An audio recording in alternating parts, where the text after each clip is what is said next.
আপনার অজান্তেই আপনার ফোন থেকে হঠাৎ করে আপনার গোপন ছবি ভিডিও সোশ্যাল মিডিয়ায় পোস্ট হয়ে যায়। এরকম প্রবলেম যদি আপনি ফেস করে থাকেন তাহলে আজকের এই ভিডিওটা কন্টিনিউ করুন। ওকে, প্রথমে আপনাকে যা করতে হবে, আপনার যে ফেসবুকের অফিসিয়াল অ্যাপটা আছে এখানে ট্যাপ করে দিতে হবে। তারপর এখান থেকে কর্নারে পাবেন থ্রি লাইন্স, এই থ্রি লাইন্সে একবার ট্যাপ করে দিবেন। দিন এখান থেকে সেটিংস পাবেন, এই সেটিংসে একবার ট্যাপ করে দিতে হবে। ওকে, তারপর এখান থেকে স্ক্রল করে নিচে চলে আসতে হবে। এখানে পাবেন ডিভাইস পারমিশন, এখানে একবার ট্যাপ করে দিতে হবে। ফাইন, ট্যাপ করার পর একদম নিচে চলে আসবেন।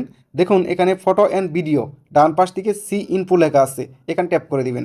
ট্যাপ করার পর একটু নিচে দেখবেন যে আপডেট সেটিংস লেখা আছে, এখানে ট্যাপ করে দিতে হবে। ট্যাপ করার পর ওপেন ডিভাইস সেটিংস, এখানে ট্যাপ করে দিতে হবে। দিন এরকম একটা অপশন চলে আসবে, এখানে পাবেন পারমিশন, এখানে ট্যাপ করে দিবেন। ট্যাপ করার সাথে সাথে দেখুন এখানে লেখা আছে ফটো অ্যান্ড ভিডিও, এখানে ট্যাপ করে দিতে হবে।